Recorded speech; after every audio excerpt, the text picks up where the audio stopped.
യേശു കർത്താവിൻ്റെ ഒറ്റയൊരു ലക്ഷ്യം പിതാവ് ഏൽപ്പിച്ച ദൗത്യം വിശ്വസ്തയോടെ ചെയ്യുക, പിതാവ് ഏൽപ്പിച്ച പ്രവൃത്തി ചെയ്യുക.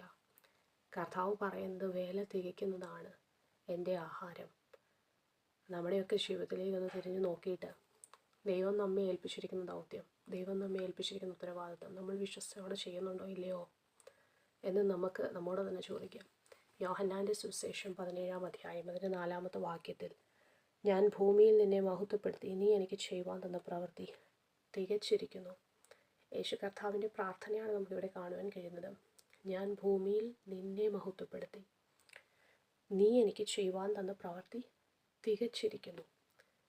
വളരെ കോൺഫിഡൻസോടെ യേശു കർത്താവ് പറയുക, കർത്താവെ നിന്നെയാണ് ഞാൻ മഹത്വപ്പെടുത്തിയത്.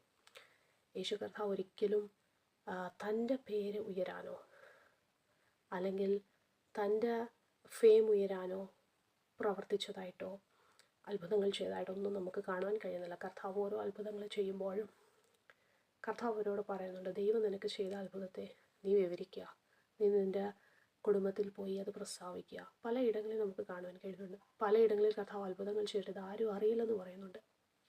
യേശു കർത്താവിൻ്റെ ഒറ്റ ഒരു ലക്ഷ്യം പിതാവ് ഏൽപ്പിച്ച ദൗത്യം ചെയ്യുക. ഇവിടെ പറയുകയാണ്, ഞാൻ ഭൂമിയിൽ നിന്നെ മഹത്വപ്പെടുത്തി. ദൈവമക്കളെ, ഇന്നത്തെ ഒരു കാലഘട്ടം അല്ലെങ്കിൽ ഇന്നത്തെ ഒരു ലോകം നമ്മുടെ ചുറ്റുപാടിലേക്ക് നോക്കിയാൽ പലരും ദൈവത്തെ മഹത്വപ്പെടുത്തുന്നതിലൊക്കെ ഉപരി മറ്റ് പലതിനെയാണ് മഹത്വപ്പെടുത്തുന്നതായിട്ട് നമുക്ക് കാണുവാൻ കഴിയുന്നുണ്ട്. ഞാൻ ഭൂമിയിൽ നിന്നെ മഹത്വപ്പെടുത്തി. Praise God. ഒത്തിരി ചിന്തിക്കാനുള്ളൊരു വാക്കാണത്.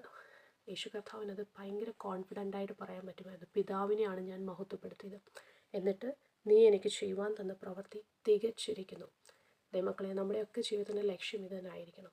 കർത്താവ് നമ്മെ ഏൽപ്പിച്ച പ്രവൃത്തി, മറ്റൊന്നും ചെയ്യാൻ പോകണ്ട.